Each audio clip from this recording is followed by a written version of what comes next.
Alright guys, what's going on? My name is Daniel Kross, and today we're going to be playing some free-for-all on Octane. This is a typical free-for-all gameplay. I go 30 and 10, and the reason for that is I want you guys to watch what happens during this game, and it kind of goes alongside with being an average free-for-all, the typical games that we used to get into, or no, that we actually get into right now, and I'm not sure why this is, and I kind of want to go over it. This is the subject of today's commentary, is basically, is Call of Duty Ghosts enabling camping as a play style? And, you know, everyone's going to kind of go, hold on, Kross, why are you going to jump into the camping boat here? Why do you want to talk about that? What's going on? Why would you even bring that up? Like, how could you? It's Call of Duty Ghosts. It's amazing. It's flawless. It's fantastic, right?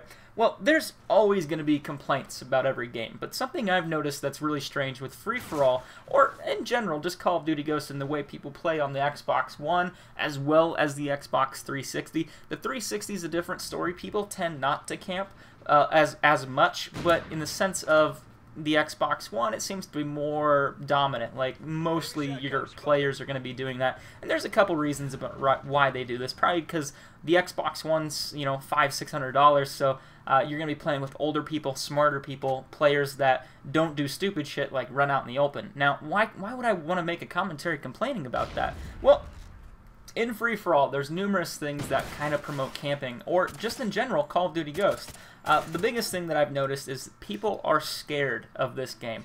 They are scared to walk out. They're scared to go into any room on the map or just move out into the open anywhere, because what's going to happen, the maps are so big, people can hide wherever they want. They can find all these nooks and crannies. They can camp around a corner, a wall, and that's what works for them. They have the IED. We'll get into that a little bit later. But there's these things that the way the game mechanics are played out now, you die so fast, people are scared to go out in the open, and I think that's terrible for Call of Duty because it's becoming more of a Battlefield type play style in a sense. Battlefield, you have a lot of movement, you know, moving through the map and progressing. With Call of Duty Ghosts, you used to have up-close gunfights, quick battles, you know, tons of people just piling in on each other. With Ghosts, I've noticed that you necessarily don't really have gunfights. It's more about who sees the other person first, and that's who's going to win. Now, that, to me, that's okay. I understand it, but at the same time, you need to find that balance, that unique balance of having people want to be able to play the game, get in a gunfight, feel good about it, and continue to push around the map. In free-for-all, it seems like players just want to throw an IED down, they want to find a corner to camp in, they just want to wait for people to walk by them, because, you know, if they move around that wall, they're going to get shot in 2 shots. And that's it. You don't even know where you're getting shot from. Mostly players, 99% of the time, wear silencers, and the weapon's still a 2-shot kill from halfway across the map. So I just kind of wanted to make a video about this, addressing it, and thinking, like, you know, what's the general opinion of everyone? Do you guys think Ghost actually convinces, or, you know, kind of caters to the camping playstyle? In a sense that I feel it does. You know, you obviously have your specialist, well, not your specialist kill streak, your kill streaks that allow you to roll over on death. You know, that's fine, I understand that. But with these lethals, I find most likely players are going to play defensively.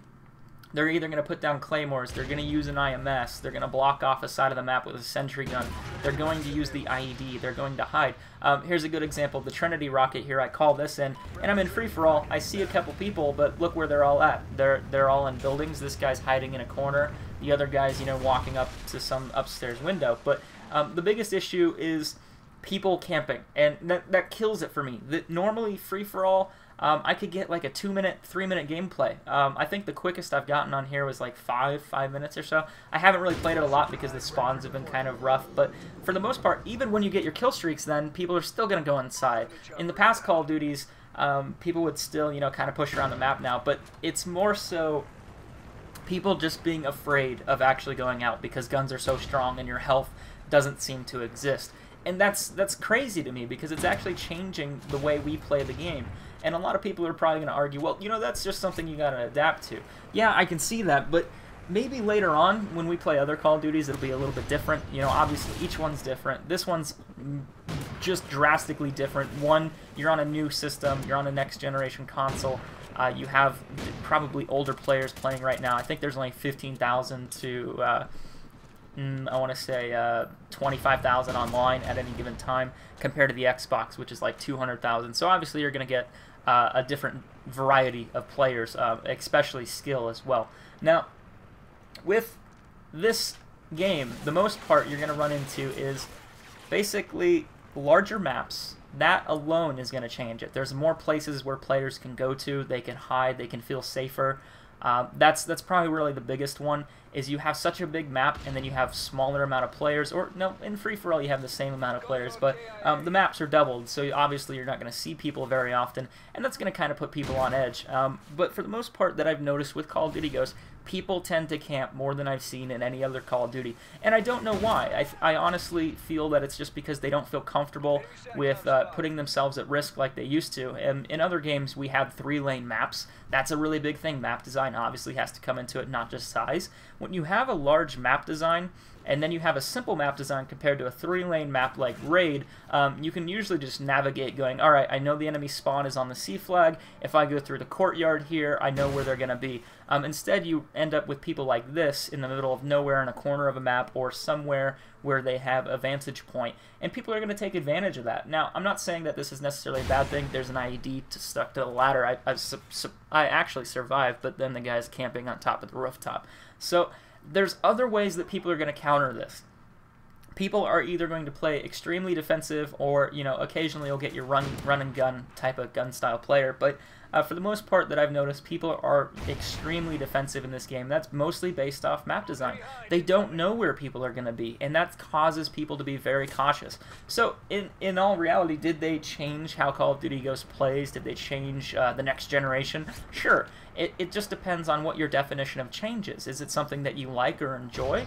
By all means, you know, everyone has their opinion. They're entitled to feel how they want. In my opinion, I really feel that this game somewhat caters to Ghosts having such high damage weapons, and then allowing people to pretty much get everywhere on the map. You know, also dogs or something else that I can't even imagine. I've run into people all the time hiding in a building with a dog, and they're just sitting in a corner watching one way, and if someone walks around the corner, like right here, if I walked in, I think I actually end up getting killed right here. I kind of walk up thinking I can get a shot on the dog and then pistol him. Usually they're not that big of a deal, but when you walk around the corner and all of a sudden get mauled by a dog, you have the other dude sitting in a corner just waiting to snipe. You know, like shoot you with a shotgun or whatever he has. You never know. There's and another dog, for example. But I really feel that something would need to change with this game as far as next generation goes. Maybe the map packs could kind of breathe some new life into this when they come out with them, if they introduce smaller maps, less cluttered maps. I told Drifter when the game came out that I felt like how they designed the maps were they let a toddler have a little Lego block city or whatever it was and just knock the shit out of it, and after they were done, they're like, alright, that's our map, that's it. It's very random, and that's not a bad thing. I like having random maps, but I also like having something predictable, knowing that I can actually move on a section of the map and not worry about getting shot in the back. With Call of Duty Ghosts, you honestly don't know where you're going to get shot from. The spawns are different, and this is not just applying to free-for-all. This applies all over the place. I see people camping in ground war. You're always going to have it, but I feel that this game pretty much allows campers or enables them to be more successful in terms of just being able to hide, not knowing where they're at, and they have easily accessible areas to where it's just everyone wants to hide. No one wants to move around. So if you sit back and you wait for people to walk around corners, you're going to be doing a lot better in this game than you would if you were running around, grabbing the objective, pushing things, and actually, you know, slaying for your team. But that's a whole nother play style and a whole nother argument that we could probably make. But that's just something I noticed. This is a 10-minute long free-for-all. I almost didn't even get it. This is the second game I played on this map. The first one, we went 26 and 26, and then I went 24 kills. The second time I played it, I barely got the last kill to actually get 30 kills within a 10-minute limit because of how people play. I think that's a serious issue and a problem, and I hope it could be addressed. I don't know how they'll do it. I will say that the spawns are a little bit better in free-for-all. Then again, last game I had someone spawn in looking at me. So this is Kross, guys. Take care.